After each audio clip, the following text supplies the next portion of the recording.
お前らに聞きたい。大谷翔平が活躍しだした記憶はいつから始まっている？オールスターでのホームラン競争か？ 46 本塁打での MVP か？それとも50-50を達成した日か？どれもこれも鮮やかに頭に浮かぶはずだ。だがちょっと待ってくれ。大谷選手がメジャーに立ったのは2018年だ。あの男は2018年に渡米して新人王まで取っている。ホームランも22本打っている。それなのになぜ俺たちの記憶はそこから始まらないのか。なぜ2021年に突然覚醒したように感じるのか。どれだけ熱心な野球ファンでも2019年と2020年の大谷選手の記憶は2021年以降に比べて随分薄いはずだ。今日はそんな大谷の覚醒について話をしよ大谷は2018年に渡米し、打者として22本塁打を記録して新人王を獲得した。2019年は右肘手術の影響で投手としてはほとんど投げていない。打者成績も18本塁打にとどまり、数字だけ見れば勢いが少し鈍ったように映る。2020年は新型コロナでシーズンそのものが短くなり、打率は1割9分、本塁打は7本だった。この2年分だけを切り取れば、伸び悩んだと受け取る人が出るのも不思議ではない。でもそれは手術明けの調整、投打を両立する負荷、さらに短縮シーズンという異例の環境まで重なっていたからだ。成績表の数字は結果を示すが、その数字がどんな条件の上に乗っていたかまでは語ってくれない。実際、この時期をただの停滞として片付けず、何が起きていたのかまで掘っている記事は多くない。野球にそこまで詳しくない人でも、この感覚はわかるはずだ。2021年に突然、大谷というスターが現れたように見える。だが実際には、本人はずっと前から準備を続けていて、周囲がそれに気づいていなかっただけだ。2021年に突然生まれた存在じゃない。見えない場所で苦しみ、積み重ねてきたものがあったからこそ、2021年にようやく全員の目に見える形で立ち上がってきた。それが本当のところだ。ただの大活躍で終わらせるのは少し違う。これは野球選手の成長物語であると同時に、見えにくい壁とぶつかりながら前に進んだ一人の人間の話でもある。俺たちが知っているのは数字上の結果だけだ。その結果にたどり着くまでの2年間で何が削られ、何が積み上がっていたのかまでは見えていなかった。MLB デビューから大谷が今みたいに9回のど真ん中へ立つまでの3年間に何があったのか。答えを先に言えば、鍵はあいつがずっと抱えていた左膝の爆弾にある。派手なホームランの裏であの膝がどう勝ち身、どう耐えていたのか。そこを見ないと、この3年間はただの遠回りに見えてしまう。だが実際は違う。あれは回り道じゃない。怪物が表に出る前に見えない場所で何と戦っていたか、その後が全部刻まれていた時間なんだ。まず一つだけ頭に入れておいてほしいことがある。大谷の左膝には生まれた時から火種があった。努力じゃどうにもならない、無視できない条件だ。名前は二分耳骸骨。普通なら成長の途中で一つにまとまるはずの部分が、大谷の左膝ではそうならなかった。つまりあいつは膝に弱点を抱えたまま MLB の舞台で戦っていたってことだ。空白の2年間を語る上で切っても切り離せない事実だ。二分視骸骨そのものは人口の数%に見られる症状だ。大半の人は一生気づかずに過ごす。痛みが出なければ治療の必要もない。問題は大谷の場合、193センチという規格外の体が成長期に膝へ強烈な負荷をかけ続けた結果、骨が最後まで一つにならなかったことだ。さらに厄介なのは、この症状がいつ痛みを出すか予測できない点にある。強い負荷がかかった時に突然鬱化する。安静にしていれば落ち着く。だがプロ野球選手として毎日全力でプレーしていればいつ爆発するかわからない。本人も周囲も長い間その正体を膝の不調としか認識できていなかった。日本ハム時代の栗山監督は後にこう語っている。翔平はずっとそれを気にしていたし、状況によって痛みが出ていたから、やるかやらないかだけの問題だった。と、この言葉の裏には、長年にわたる本人と首脳陣の苦悩がある。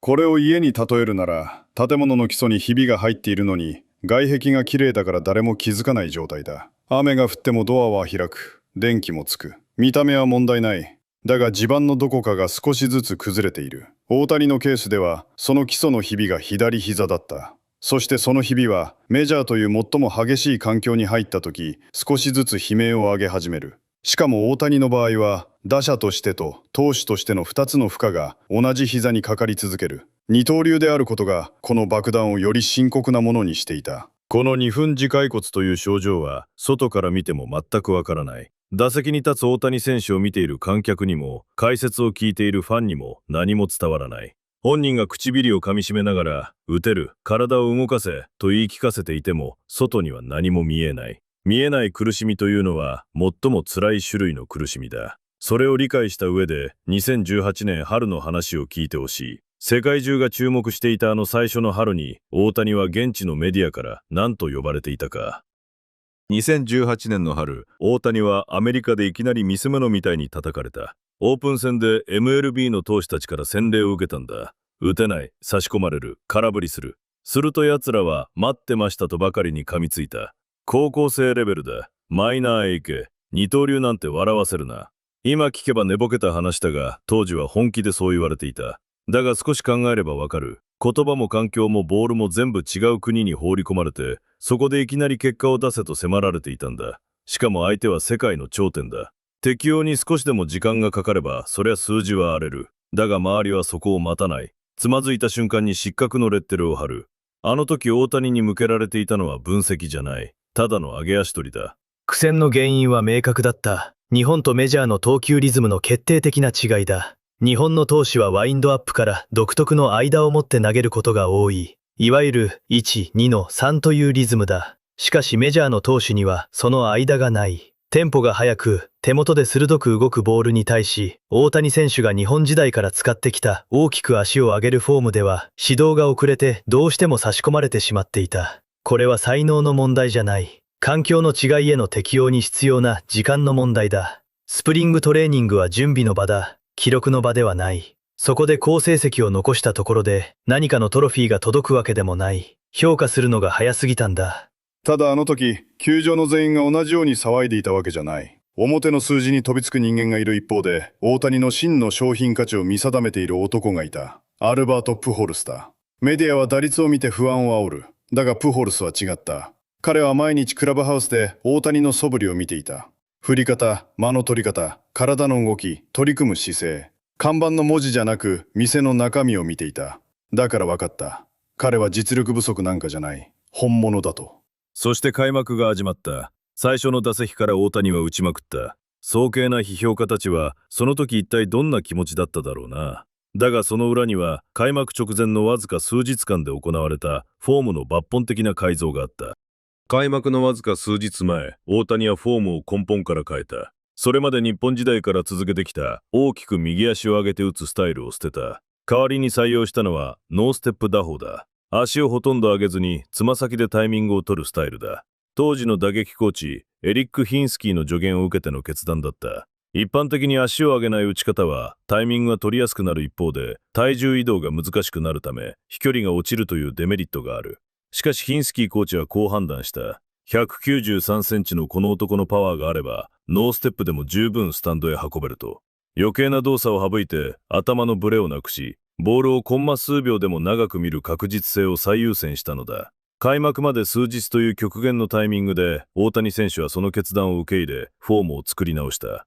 この変更はすぐに打席で形に現れた。本拠地デビュー戦で初本塁打を放つと、クルーバーやセベリーノのような一流投手からも本塁打を記録した。最終的にこの年は22本塁打、打率2割8分5厘、OPS925 で新人王を獲得している。つまり、春に崩れて見えた打撃は、フォームの修正によって一気に実戦仕様へ仕上がったわけだ。ここでもう一つ重要な話がある。このノーステップへの移行には、プホルスとのやりとりが一つのきっかけになったと後に語られている。春季キャンプのある日、大谷がバッティングケージでプホルスに近づいてこう尋ねたという。なぜ打つ前につま先をトントンと動かすのかと。プホルスにとっては長年の自然な動きだったので、これが俺のリズムの取り方だとだけ答えた。だがその後、大谷選手はそれをヒントに自分のフォームを根本から変えてしまった。足を上げてタイミングを取り、インパクトの瞬間にかかとを落とす、いわゆるヒールダウンの動きだ。プホルスは後にこう語っている。まさか翔平がそれをヒントに自分のフォームを根本から変えてしまうとは思っていなかった。俺の何気ない動きが100年に一度の打者の打撃を変えるきっかけになったなんて言葉にならない、と。世界最高レベルの打者が同じ世界最高レベルの打者の細かい動きを観察して自分に取り込んでいく。本物の学ぶ力とはこういうことだ。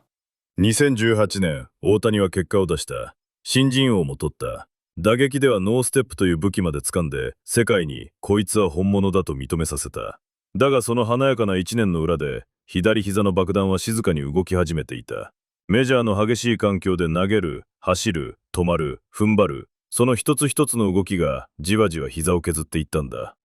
2019年の春だ。ここでついに大谷の左膝に抱えていた爆弾が表に出る。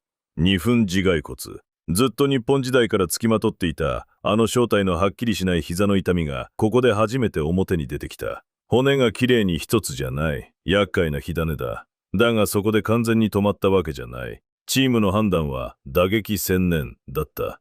つまりこういうことだ。痛みがあり本調子ではない。だがいけるならいけ、だ。結局大谷はその膝に爆弾を抱えたままシーズンを進むことになる。当時の GM ビリー・エプラーはその状況をこう語っている。急速速が上がるにつれてその負荷も大きくなった。そこでかなりの痛みが出始めたと。打者として左下に体重を乗せてスイングする。同時に投球リハビリで今度は投球時の踏み出し、明日の着地の強烈な衝撃が同じ左下にかかる。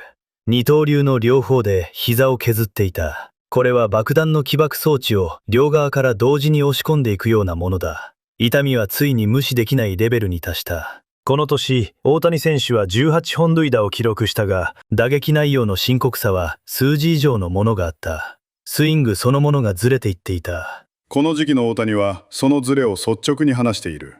2019年9月の取材ではスイングの軌道がずれてきていると話した。見えている球なのに空振りしたり当たり損ねになったりする。頭では軌道が見えているのに体がついてこないと語っている。見えていないわけじゃない。狙いが外れたわけでもない。頭の中には打てるイメージが残っている。ところが体の幅がそこに追いつかない。外から見ればただ少し打撃が落ちた選手に見える。だが本人の中ではイメージはあるのに体が思うように動かない状態だった。そういうもどかしさがじわじわ続いていたんだ。そしてその年の9月、大谷はついに左膝にメスを入れる。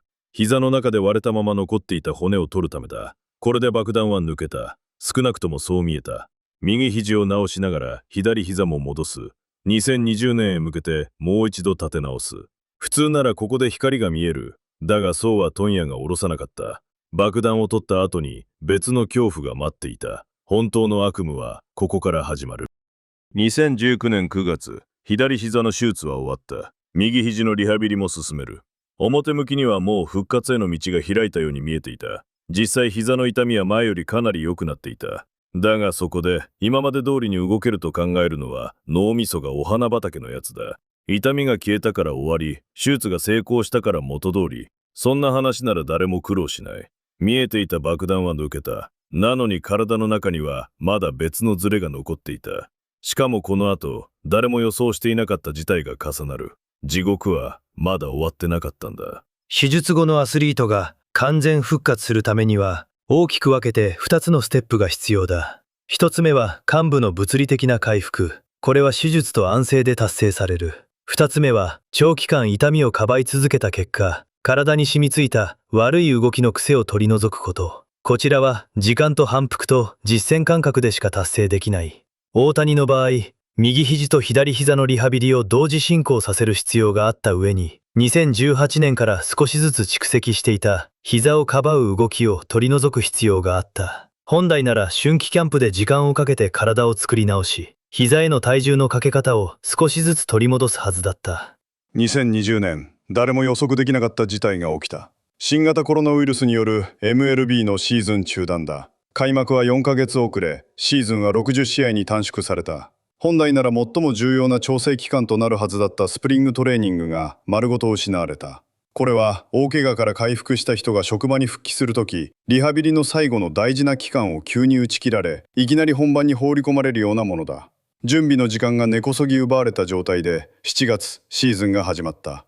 グラウンドに帰ってきた大谷はまるで別人だった。44試合に出場し、打率1割9分、OPS657、本塁打はわずか7本。2018年に OPS925 で新人王を取った男の数字とは思えない落差だ。周囲は首をかしげた。コロナの影響か、手術明けだからか疲れているのか。様々な説が出たが、物語の真実を知る者はいなかった。本当の問題は、痛みが消えた後も体に残り続けていた記憶にあったんだ。2020年の大谷のスイングは、見ていて胸が痛かった。今でも映像を見ると異変に気づく。完璧に捉えたように見えても、打球がフェンス手前で失速していた。鋭く振り切ったはずなのに、どこかで力が逃げている。観客席も、現場のチームメイトも、誰もが首をかしげた。60試合とはいえ、あの大谷がなぜ7本しか打てないのか。あの男の体に何が起きているのか。当時は誰も正確な答えを持っていなかった。メディアは、2年連続の手術の後遺症だ。二刀流の無理がたたった。とそれぞれ好き勝手に言ったが、本当の原因はもっと別のところにあった。MLB ネットワークの解説を務めるジャーナリストトム・ベルドゥッチは当時の映像を徹底的に分析し決定的な違いを指摘した。新人王を取った2018年のスイングを見ると軸足である左足が地面をしっかりと噛みしめ後ろの膝が力強く回転している。踏み込んだ前足の壁も強固で下半身のパワーが逃げずにバットへ伝わっていた。軸足が地面に根を張るように踏みしめられているからこそ腰の強烈な回転が生まれる。それが2018年の大谷翔平だった。ところが2020年はどうか。踏ん張るべき軸足が後ろにずるっと滑ってしまっている。左足が地面を全くつかめていないためエネルギーが逃げてしまう。完璧に捉えたはずの打球が失速するのはこのためだ。ベルドッチの結論は驚くほどシンプルだった。単純に軸足の膝の状態が良くなかったと。物理的な骨の分裂は手術で取り除いた。だが、十分なリハビリと実践感覚を養う期間が奪われた結果、大谷の体は軸足で強く踏ん張るという機能を取り戻せていなかった。骨折した足が治った後も、しばらくは足をかばって歩いてしまうのと同じことだ。痛みの記憶は意識より先に体を動かす。この無意識のかばい動作が2020年の大谷選手のスイングを根底から狂わせていた。本人が気づいていなくても、体は覚えていた。怖い、と。この絶望的な2020年を受けて、現地メディアもファンも疑いの目を向け始めた。大谷の二刀流はやっぱり無理だったんじゃないか。才能はあると思うが、さすがに限界が来たんじゃないか。そんな空気が一気に広がった。それほどにどん底のシーズンだった。誰もがここまでかもしれないと思った。だが大谷はブレなかった。シーズンが終わった後、自分の現状を壊すために自分から動いたんだ。怪我のせいにもしなかった。環境のせいにもしなかった。その一手が止まりかけていた流れをひっくり返すことになる。2020年のシーズン終了後、大谷はワシントンへ向かった。目的地はドライブラインベースボール。データとバイオメカニクスを駆使して選手の動きを科学的に分析する。当時 MLB で最も注目されていたトレーニング施設だ。この極秘トレーニングの詳細は、後に ESPN のアルデン・ゴンザレス記者が公開した特集記事によって明らかになった。ハイスピードカメラ、モーションセンサー、3D キャプチャー、あらゆる機材が大谷選手の一つ一つの動きを数値化していった。スイングのどの瞬間に、どの関節がどの角度で、どのくらいの速度で動いているか。人間の目には見えないものが全て数字になった。科学的な分析が明らかにしたのは、大谷選手のスイングに2つの明確な技術的エラーが生じているということだった。1つ目は、体のひねりすぎ。グラグラの左足をかばいながら、無理やり上半身だけをひねって飛ばそうとしていた。本来なら、下半身で作るべきパワーが生まれないため、上半身を過剰にねじって補おうとした結果、フォーム全体が崩壊していた。ひねりが深すぎると、バットが出るまでの距離が遠くなる。スイングの始動が遅れ、振り遅れやタイミングのズレが生まれる。2つ目は、前足の滑り。踏み込んだ前足が壁になることで、下半身の回転エネルギーをボールにぶつけるのが理想だが、軸足に体重を支えきる力がないため、体が自然と前方へ流れてしまっていた。前に突っ込んできた体を着地した右足が支えきれず、ずるっと滑る。壁になるべき足が仕事をしていなかった。この2つのエラーの正体は何か。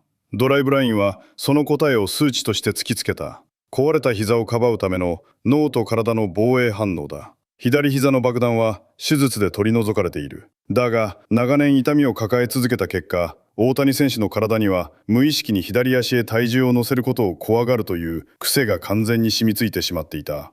致命的なのは本人がそれを意識していなかった点だ。テクノロジーがその無意識を初めて客観的なデータとして可視化した。言ってみれば、店の売り上げが落ちているのに原因がわからなかったところへ、帳簿がどこで客が逃げているかを示したようなものだ。数字で突きつけられたからこそ、大谷はそこで初めて自分の中に残っていた見えない恐怖に気づけた。これが分かった時、俺は正直ゾッとした。本人ですら気づいていない体の恐怖心が、あれほどのバッターのスイングを根底から狂わせていたということだ。ドライブラインのデータは、その事実を冷酷なほど明確に示した。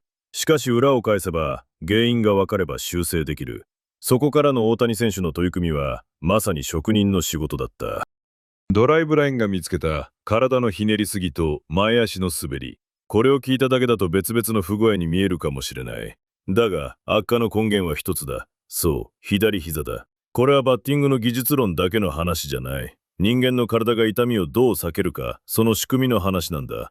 野球を長く見てきた人なら知ってるはずだ。フォームが少し狂っただけで、昨日まで打っていた打者が急に別人みたいになることがある。大谷の2020年はまさにそれだ。だがもっと厄介だったのは、見えていた崩れの奥に見えない恐怖が潜んでいたことだ。バッティングのメカニクスは連鎖反応で動く。地面に根を張るように軸足が踏ん張る。その踏ん張りが腰の回転を生む。腰の回転が肩を動かし、肩がバットを加速させる。この連鎖の起点は常に軸足が地面を掴むことにある。軸足が機能しなければ、連鎖の一番最初が壊れる。後のすべての動きが崩れる。体のひねりすぎは、その壊れた連鎖を上半身だけで無理やり補おうとした結果だ。失った機能を別の部位で補填しようとする。だがその補填がフォーム全体をさらに狂わせていた。前足の滑りも同じ原理だ。軸足が踏ん張れないから体が前へ流れる。こう考えると分かりやすい。車のタイヤが一本だけひどくすり減っているまま走れば、まっすぐ進んでいるつもりでもハンドルはじわじわ持っていかれる。運転する側はそれを戻そうとして無意識に逆へ逆へと力を入れる。だがその補正を続ければ続けるほど今度は別の部品にまで無理が広がっていく。最後は車全体のバランスが崩れる。大谷の体に起きていたのもそれと同じことだ。軸になる左足がうまく機能しない。その穴を埋めるために腰も上半身も他の全部が無理に合わせに行く。結果として一箇所の問題が全身の崩れに変わっていった。ドライブラインはその見えにくい崩れを感覚ではなく数字で分けてみせた。どこで踏ん張れず、どこで余計な補正が入り、何が打撃全体を狂わせていたのか、そこを部品ごとに洗い出したんだ。このエラーは直す意識だけでは絶対に直せない。なぜならそれは意識の外で起きているからだ。痛みの記憶は考えるより先に体が動いてしまう。だからこそハイスピードカメラでデータとして見える化することに意味があった。客観的な事実を突きつけられた大谷選手はテクノロジーの力を借りながら体に染みついたバグを徹底的に修正していった。その修正作業は2021年のシーズン開幕まで続いた。そして次の春、キャンプのバッティングケージで周囲が気づいた。今年の翔平は違う、と。ドライブラインで体のバグを修正しながら大谷選手はある普遍的な真理にたどり着いた。それは日米の歴史的な大打者たちが口を揃えて言ってきた言葉と完全に一致するものだった。日本では三冠王に輝いた落合博満、アメリカでは歴代最多本塁打記録を持つバリー・ボンズ。二人は別の時代、別の国に生きながらほぼ同じことを言っている。とにかく軸足に体重を残し続けろと。この哲学は教科書にも書いてある。だが実行できるかどうかは体次第だ。なぜ軸足に体重を残すことがそれほど重要なのか。前から来るボールを打つとき、人間の体は自然と前に突っ込みたくなる。打ちに行くという行為が体を前方へ引っ張るからだ。だが、早く体重を前に移してしまうと、バットが出るタイミングも早くなる。変化球や投手の緩急に対応できなくなる。対して、ギリギリまで軸足に体重を残せると、体の中心線に重心がかかった状態でスイングができる。前にも後ろにも偏らない理想的な回転が生まれる。ボールをギリギリまで引きつけて最後に弾き返す。それが長距離打者の理想形だ。落合氏が打ちに行くなと言ったのはこの原理のことだ。ボンズにもこれに近い発想があったとされる。軸足で粘って待つ、その異様な強さが何度も語られている。簡単に見えてこれはとんでもなく難しい技術だ。頭で理解しても体は先に逃げる。怖さがあればなおさらだ。だからこの我慢は気合でできる話じゃない。土台が信用できて初めて成立する。軸足の膝が本当に持つと体が信じられなければこの哲学は使えない。どれだけ技術があってもそこが揺らげば全部が崩れる。2020年の大谷はまさにその壁にぶつかっていた。才能が足りなかったんじゃない。体の土台がまだその技術を許していなかったんだ。2020年の大谷は膝への恐怖が残っていたせいで、この我慢ができなかった。だから理想の形が頭にあっても体がそこまで届かなかった。だが2021年、膝の不安の解消により、ようやく理想の動きになった。これはただフォームを少しいじった話じゃない。歴史に名を残した大打者たちが長い時間をかけてたどり着いた打撃の芯に、ようやく大谷の体が追いついたということだ。落合もボンズもそこへ行くまでに時間がかかっている。大谷も同じだった。ただ違ったのは、あいつには膝という重たい壁があったことだ。その壁が3年間、前への道を塞いでいた。だが壁がどいた瞬間、止められていたものが一気に吹き出した。だから2021年の爆発は偶然でもまぐれでもない。あれは行くべきところまでようやく体がたどり着いた結果だったんだ。少し立ち止まって、2018年から2020年の3年間を数字で正直に振り返らせてくれ。大谷のメジャー最初の3年間の打撃成績を並べるとこうなる。2018年は22本塁打、打率2割8分5厘。OPS925 で新人王。2019年は18本塁打、打率2割8分6厘、OPS848。そして2020年は打率1割9分、本塁打7本、OPS657。この3年間のトレンドは右肩下がりの一直線だ。投手としての状況はさらに厳しかった。2018年は10試合に登板して4勝2敗、防御率 3.31。だが2019年は右肘の手術明けで登板はゼロ。2020年もわずか2試合の登板にとどまり、防御率は壊滅的な数字だった。外から見れば惨状以外の何者でもなかった。当時の現地メディアの反応は厳しかった。複数の専門家が、大谷は打者か投手か、どちらかに専念すべきだ、という論調を展開した。エンゼルスの首脳陣も、二刀流の継続について内部で議論があった、と後に報じられている。ファンの間でも、才能はあるが体が持たない。二刀流は無理だった、という見方が広まっていた。3年間の数字だけを並べれば、その評価は決して的外れとは言えなかった。日本で二刀流を完成させた男がメジャーでは結果を出せていない。この現実はどう取り繕っても厳しかった。正直に言えば、周りの人間は内心では諦めかけていた。ただ、コメントを見ていると興味深いことがある。当時を知るファンが振り返った時、エンジェルスが使い続けてくれたことへの感謝という声が多く出てくる。二刀流を諦めさせなかった、スタメンを外さなかったという話だ。結果が出ない選手を使い続けることには、球団側にも相応のコストとリスクがある。批判を受けるのも球団だ。それでも使い続けたことが、大谷選手が腐らずにグラウンドに立ち続けられた理由の一つだったと多くのファンが感じている。環境が人を救うことがある。だが今だから言える。あの3年間の数字は実力の限界を示していたんじゃない。体の限界を示していたんだ。爆弾を抱えたまま手術を受け、リハビリをしながらなお戦い続けていた証拠だ。2020年のシーズン終了後、大谷選手はこう語っている。これまではリハビリ、マイナスをゼロに戻す作業だったが、今年は強化、ゼロをプラスにする作業ができたと。あの言葉の意味が今になってやっとわかる。そして迎えた2021年だ。もうスプリングトレーニングの段階から何かが違った。打球の音が違う。飛び方が違う。現場にいた連中がただの好調じゃないと顔を見合わせるくらい、打席の空気そのものが変わっていた。結果もすぐ出た。打率は5割を超え、本塁打は5本。しかも数字以上に不気味だったのはその内容だ。打ったというより押しつぶした。そんな打球が続いた。そしてシーズンが始まると、あの変化がまぐれじゃなかったことが嫌でも証明されていく。本塁打は積み上がる。投げれば三振の山を築く。打っても化け物、投げても化け物。そんな光景がついに現実になったんだ。あの苦しい3年間を見てきたファンほど言葉を失ったはずだ。やっとここまで来たのか、と思う暇もないまま、目の前で現実が想像を追い越していったからだ。2021年に初めて大谷を知った人間も同じだ。誰だこれはと、釘付けになるしかなかった。球場もテレビの前も、世界中があいつを見ていた。ここでようやく隠れていたものが全部表に出たんだ。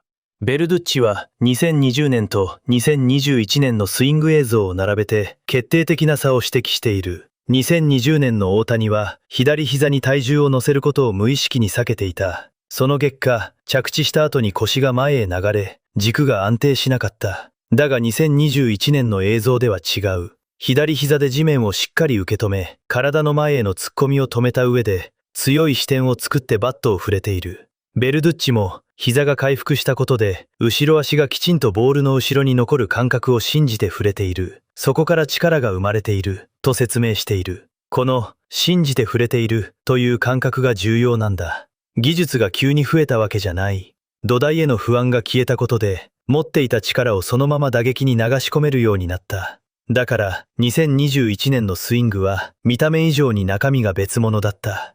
大谷本人もシーズン後のインタビューではっきりそう語っている。理想のスイングそのものは前から頭の中にあった。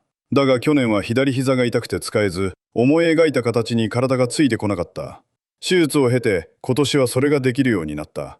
本人の言葉を噛み砕けばそういうことだ。つまり設計図はずっと同じだったんだ。2018年も2020年も打ち方の答えがわからなかったわけじゃない。問題だったのはその通りに動ける体の方だった。会社で言えばこの商品は売れると前から分かっていたのに工場のラインが壊れて作れなかったようなものだ。問題は発想じゃない。土台だ。その土台が戻った瞬間に頭の中にあった理想がそのまま現実の打球として何十本も大空へ吸い込まれていった。これが全部の答えだ。あの天才がある日いきなり突然変異みたいに覚醒したんじゃない。3年間かけて膝の爆弾を処理してようやく本来の自分を出せる体を取り戻したんだ。しかも戻っただけじゃない。その体の上にはこの3年間で叩き込み続けた筋力も技術も我慢も全部乗っていた。だから2021年の大谷は2018年の姿に戻ったんじゃない。3年分の進化を抱えたまま最後の枷まで外れた男だったんだ。プホルスがつま先のリズムを伝えた。ヒンスキーがノーステップという武器を渡した。ドライブラインは本人すら気づいていなかった恐怖を数字であぶり出した。周りの知恵も技術も手も全部この覚醒を支えていた。だが最後にそれを自分の肉にして血にして力に変えたのは誰か。大谷本人だ。あいつの底なしの貪欲さが全部を飲み込んであの2021年を現実にしたんだ。2021年の覚醒が本物だったことを証明した場面が一つある。タイラー・グラスノーとの対戦だ。当時のグラスノーはメジャー屈指の速球派投手で左打者に対するバックフットスライダーを新たに解禁したばかりだった。それまでのキャリアで左打者にそのスライダーでホームランを打たれたのはたった1本だけ。カウントノーワンからグラスノーがその球を投じた。大谷はその球を初めて投げられた。それなのにバットは一切迷わなかった。結果はバックスクリーンへの特大本塁打。グラスノーの今何が起きたんだという呆然とした表情が全てを物語っていた。あの顔になるのは仕方がないことだ。とっておきの魔球が完璧に打たれたんだ。なぜ初見の球をスタンドに叩き込めたのか。答えは明確だ。軸足に体重を残し続ける究極のメカニクスを手に入れたからだ。体が前に突っ込まないからこそ、ギリギリまでボールの軌道を見極め、崩されることなく全力で振り切ることができた。変化球対応の本質は待つことにある。待てるのは軸足を信頼できるからだ。2020年までの大谷にはそれができなかった。2021年の大谷選手にはそれができた。この年の最終成績は46本塁打、100打点。投手としては9勝、防御率 3.18。オールスターでの史上初の投打同時出場。そして満票での MVP 獲得。この数字が全ての証明だ。2021年の大谷選手が与えた経済的なインパクトも凄まじかった。エンゼルスのチケット販売、グッズ収入、テレビの視聴率、全てが跳ね上がった。MLB は大谷を野球というコンテンツの新しい顔として世界に発信し始めた。一人の選手がリーグ全体の価値を引き上げるという意味で、この年の大谷選手は MLB にとって看板の掛け替えに等しい出来事だった。そして2023年のドジャース移籍、50-50達成へとつながっていく。あの2021年がなければ、その後の全ては違っていた。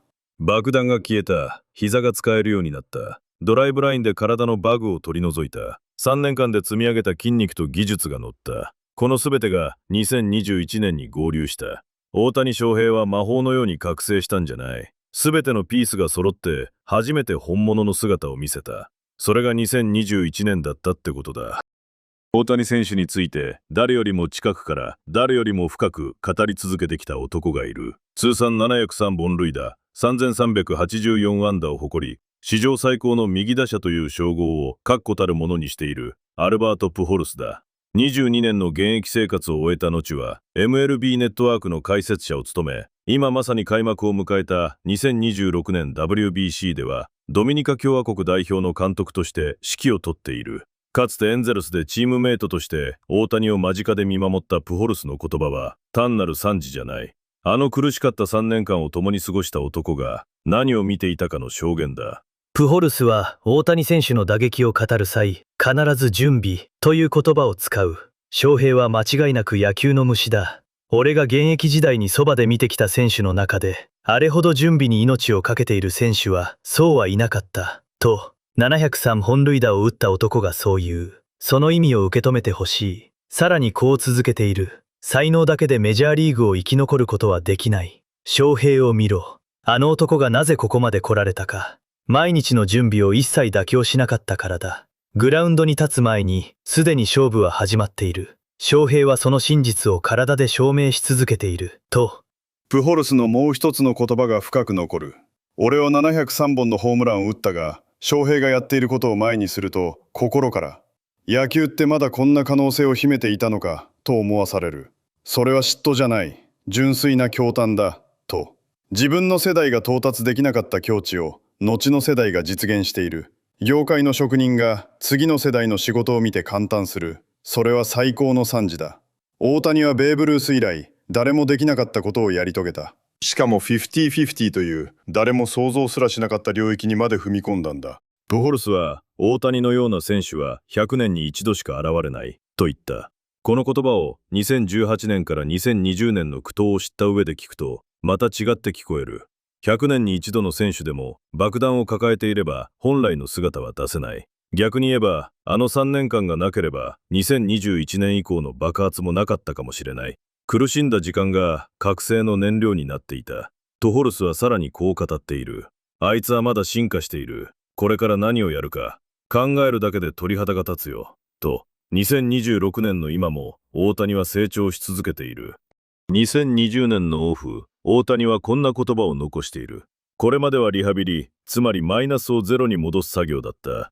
だがこの年は違った。ようやく強化、ゼロをプラスにする作業ができたと。俺はあの言葉を聞いたとき、大谷という男の強さを知った。静かな言い方なのに背中にズシンときたんだ。あの男が自分に何が起きていたのかをどれだけ冷静に、どれだけ深く分かっていたかが、その一言で伝わってきたからだ。マイナスをゼロに戻す作業。たったそれだけの言葉の中に手術もある、失われたリハビリの時間もある、コロナで狂ったシーズンもある、どん底の打率もある、外から浴びせられた批判もある。それでも逃げずにグラウンドへ立ち続けた日々まで全部入っている。マイナス、ゼロ、プラス。大谷はその物差しで自分の3年間を自分の口で整理してみせた。その凄みを思うと、俺は改めて、この男はただの天才じゃないと頭を下げるしかなかった。この文脈でエンゼルスという球団の存在を改めて考えてみたい。エンゼルス時代は勝利という意味では厳しいシーズンが続き、プレーオフとは無縁だった。だが、エンゼルスは2019年の手術後も、2020年の低迷シーズンも、大谷選手をほぼ全試合でスタメンで起用し続けた。二刀流を諦めさせなかった。批判の声が高まる中でも、グラウンドに立つ機会を与え続けた。使い続けることにはコストがある。成績が出なければ批判を受けるのも球団だ。それでも使い続けた判断が、大谷選手がゼロをプラスにする作業までたどり着けた土台の一つになっている。あの時間と機会がなければ、2021年はなかったかもしれない。多くのファンがエンゼルスへの感謝を書いている。他球団なら二刀流をやめさせていたかもしれない。あの3年間の成績で見切っていたかもしれない。でもエンゼルスは使い続けた。結果として大谷選手はあの環境でマイナスからゼロまで這い上がり、ドライブラインでゼロをプラスにする準備を整えた。球団との相性や環境が選手の覚醒に大きく関わることをこのケースは改めて示している。才能だけでなく環境もまた人を育てる。空白の3年間という言い方をしたが、本当は空白じゃなかった。爆弾を処理しながら、体を鍛えながら、技術を磨きながら、毎日グラウンドに立ち続けた3年間だった。俺たちには見えていなかっただけで、大谷の中では確実に積み重なっていた。あの3年間は空白じゃない。どん底の深い谷から大空へ舞い上がるための助走だったんだ。そこまでの話を最後にまとめよう。2018年、大谷はメジャーに立った。ただしあの年は日本でやってきた形をそのまま持ち込んで終わる男じゃなかった。日本と同じでは通じない。だったら MLB の環境に合わせて自分を変える。その発想で打撃を見直し、ノーステップという新しい形をつかみ、いきなり成功した。新人王はその挑戦が当たった証拠だ。だがその裏で左膝の問題は消えていなかった。2019年、その爆弾がはっきり痛みとして顔を出し、手術で物理的な原因を取り除くことになる。2020年はさらに厳しかった。コロナで調整の時間まで削られ、膝への恐怖が体に残ったまま、どん底のシーズンを戦うことになった。そしてオフだ。大谷はドライブラインで自分の体に残っていた見えないズレをあぶり出し、軸足への信頼を取り戻していった。そうして迎えた2021年、ようやく全部のピースがつながる。万全に近づいた左膝、メジャー仕様に変えてきた打撃技術、そして3年間で積み上げた規格外の肉体。その歯車がついに全部噛み合ったんだ。左膝の爆弾が消えた日は手術の日そのものではない。骨の分裂という物理的な問題は2019年の手術で取り除かれた。だがそれで全部終わったわけではなかった。もっと厄介なのはその後も大谷の頭と体の中にまた痛むかもしれない怖いという感覚が残っていたことだ。つまり骨は取れても爆弾の記憶まではすぐに消えなかったんだ。だから本当に爆弾が消えたと言えるのは2021年に入って左膝を信じて踏ん張れるようになった時だ。大谷本人が語っている通り、スイングの軌道そのものは大きく変わっていない。変わったのはその軌道をためらわず実行できる体に戻ったことだ。骨の問題と恐怖の記憶は別だ。2021年にようやく解決されたのは後者だった。みんなの記憶が2021年から始まっているのは当然のことだ。2021年に初めて大谷は本来の姿をグラウンドで完全に表現できるようになったからだ。そして2021年以降の活躍はその3年間の苦しみの上に積み上がっている。50-50もワールドシリーズ制覇もあの3年間がなければ形が違っていたかもしれない。見えない時間の中で積み上げられたものが全ての土台になっている。みんなの記憶が2021年から始まっているのはある意味で当然だ。あの年に初めて大谷は自分の中にずっとあったものをグラウンドの上で隠さず全部見せられる体になったからだ。世界がその全体像をはっきり見たのはメジャーデビューから3年後だった。だが本人の中ではその3年間もずっと今につながる設計図が消えていたわけじゃない。企業で言えば看板を掛け替えたから客が来たんじゃない。見えない裏で壊れた棚を直し、品物を揃え、もう一度ちゃんと売れる店に立て直していた。その下ごしらえがあったから、後で世界中が見る大きな結果につながった。見えない時間で積み上げたものこそが、その後の全部の土台になっているということだ。最後に一つだけ言わせてくれ。大谷翔平は2021年に突然覚醒したんじゃない。日本でやっていた形のままじゃダメだと分かって MLB 仕様に自分を矯正した。左膝の爆弾とも向き合って手術もした。崩れたフォームにも苦しみながら体のズレを一つずつ潰していった。その全部だ。遠回りに見えた3年間で積み上げたものが2021年に一気に吹き出したんだ。あれは奇跡じゃない。大谷の努力の積み重ねがようやく誰の目にも見える形になった瞬間だった。